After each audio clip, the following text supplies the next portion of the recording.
வணக்கம் நண்பர்களே, தமிழ் சபா இந்த வீடியோவுக்கு உங்களே வரவேற்கிறேன். எதிர்நீச்சல் சீரியலில் ஈஸ்வரி கதாபாத்திரத்தில் நடிக்கிறவங்க தான் கனிகா. அவங்க இப்போது சமீபத்தில் ஒரு வீடியோ ஒன்று அவங்க வெளியிட்டிருந்தாங்க. அதில் கஷ்டமாக இருக்குன்னு சொல்லி ஒரு வீடியோ பதிவு வெளியிட்டிருந்தாங்க. சமீபத்தில் தெருநாய்களை ஊருக்கு வெளியில் வைக்கணும்னு ஒரு தீர்ப்பு டெல்லியில் வந்துச்சு. இதுக்கு நாய் பிரியர்கள் பலருமே தங்களோட எதிர்ப்பு தெரிவிச்சிட்டு வந்தாங்க. இந்த நிலையில் இப்போது கனிகா அவங்களுமே இப்போது ஒரு வீடியோ ஒன்று சொல்லியிருந்தாங்க.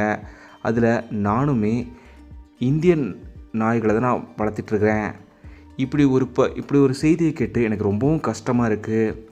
ஏன் இப்படி பண்ணுறாங்கன்னு தெரியல அப்படின்னு சொல்லி தன்னோட ஆதங்கத்தை பேசியிருந்தாங்க. இது மாதிரி நடக்கக்கூடாது, ஏன்னா நாய்கள் நம்மளோட அன்பான ஜீவன்கள் அப்படின்னு சொல்லி ரொம்பவும் எமோஷ்னலாக கனிகா அவங்க பதிவிட்டிருந்தாங்க. இதை பார்த்த பல செலிப்ரிட்டிகளும் ஃபேன்ஸுமே கனிகா அவங்களுக்கு ஆதரவாக தங்களோட கருத்துக்களை தெரிவிச்சிட்டு வந்தாங்க. கனிகா அவங்களோட இந்த பதிவை பற்றி நீங்கள் என்ன நினைக்கிறீங்கன்னு மறக்காமல் கீழே கமெண்ட்டில் சொல்லுங்கள். இந்த வீடியோ உங்களுக்கு பிடிச்சிருந்தால் லைக் பண்ணுங்கள், கமெண்ட் பண்ணுங்கள், ஷேர் பண்ணுங்கள். தமிழ் சேனல் சப்ஸ்கிரைப் பண்ணணும்னா சப்ஸ்கிரைப் பண்ணுங்கள். மறக்காம பக்கத்தில் இருக்க பெல் ஐக்கானை கிளிக் பண்ணிடுங்க.